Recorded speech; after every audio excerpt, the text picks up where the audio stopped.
Weeding slide show Premiere Pro এই ফোল্ডারটির ভিতরে রয়েছে আমাদের টেমপ্লেটটি।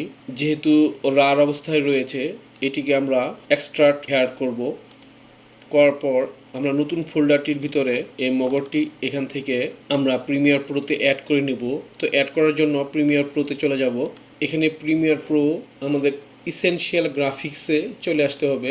এখান থেকে আমাদের যে এই যে ইনস্টল মোশন গ্রাফিক্স টেমপ্লেটের যে প্লাস চিহ্নটি রয়েছে, প্লাস চিহ্ন ক্লিক করে আমরা সেই ফোল্ডার থেকে টেমপ্লেটটি অ্যাড করে নিব। তো আমরা সেই ফোল্ডারে যাব, এটা আমরা ওপেন করব এবং এখানে আমরা দেখতে পাচ্ছি উইডিং স্লাইড শো প্রো মগট। এটাকে আমরা সিলেক্ট করে ওপেন করব, তাহলে আমাদের এই ইসেনশিয়াল গ্রাফিক্সে অ্যাড হয়ে যাবে।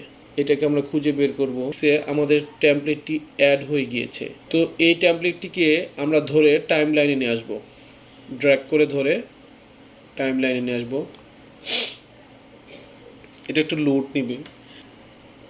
এটা লোড হয়ে আসার পর আমরা এখানে ইসেনশিয়াল গ্রাফিক্সে দেখতে পাচ্ছি এডিট। যদি ব্রাউজ অবস্থায় থাকে তাহলে আমরা এডিট ক্লিক করে নিব। এডিট ক্লিক করলে আমরা এখানে দুটি অপশন পাবো, একটি হলো টেক্সটের অপশন, একটি হলো ইমেজের অপশন। আমরা যদি এখানে টেক্সট ক্লিক করি তাহলে এখানে আমরা টেক্সট বসিয়ে দেব, যে টেক্সট 1, টেক্সট 2, টেক্সট 3 এভাবে সিরিয়ালি আমরা টেক্সট বসিয়ে দেব। টেক্সট বসানোর পর আমরা ইমেজে গিয়ে আমরা এইভাবে এই যে ইমেজ বসিয়ে দেব। এই যে এখানে আমরা 3 ডট দেখতে পাচ্ছি, 3 ডটে আমরা যদি ক্লিক করি তাহলে আমরা দেখতে পাচ্ছি রিপ্লেস ফ্রম এক্সপ্লোরার।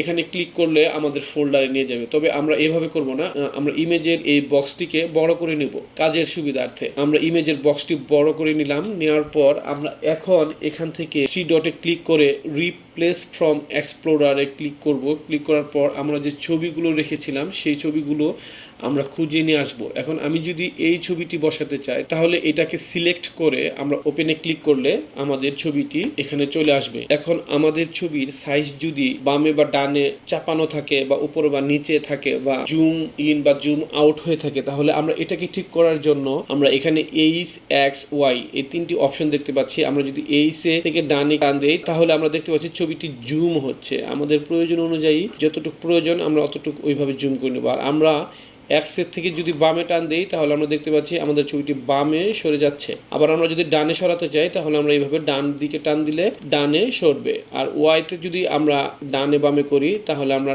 ডানে নিলে ছবিটি নিচে নামছে এবং বামে নিলে ছবিটি উপরে উঠছে। এভাবে আমরা ছবিটিকে ঠিক করে নিতে পারি এই অপশনগুলোর মাধ্যমে। তো এভাবে ঠিক সেম এভাবে আমরা এখন সেকেন্ড ইমেজে চলে যাব, ইমেজ 2। ঠিক এটাকেও আমরা বড় করে নেব। নেওয়ার পর এখানে 3 ডটে আমরা ক্লিক করার পর রিপ্লেস ফ্রম এক্সপ্লোরারে আবার ক্লিক করব। ক্লিক করার পর এখান থেকে আমরা অন্য আরেকটি ছবি নিব। এই ছবিটি যদি নেই, এই ছবিটিকে ক্লিক করে ওপেনে ক্লিক করতে হবে। ওপেনে ক্লিক করার পর আমরা দেখতে পাচ্ছি এখানে ইমেজ 2 ছবিটি চলে এসেছে। এখন আমরা যদি টেক্সটগুলোকে দেখি, আমরা যদি টেক্সট নিতে চাই তাহলে এখানে টেক্সট ক্লিক করে এখানে টেক্সট 1 এখানে আমরা বিভিন্ন নাম লিখে দিতে পারি। এখানে যদি আমি ক্লিক করি, এখানে যেমন ধরেন আমি যদি এখানে উইডিং লিখে দিই, WIDD, এভাবে উইডিং লিখে দিতে পারি। তারপর এখানে টেক্সট 2তে আমরা ডেট লিখে দিতে পারি। টেক্সট 3তে আমরা ফিমেলস নেম, বইয়ের নামটা লিখে দিতে পারি। আমরা যদি টেক্সট 4 রয়েছে অ্যান্ড এবং টেক্সট 5এ যদি আমরা ছেলের নাম বরের নাম লিখে দিই, আমাদের এখানে টেক্সটের উপর একটি ক্লিক করলেই আমরা এখানে নামটা লিখে দিতে পারবো। এভাবে আমরা টেক্সট এবং ছবিগুলো বসানো যখন কমপ্লিট হয়ে যাবে তখন আমরা এখান থেকে আমরা এক্সপোর্ট করে দেব।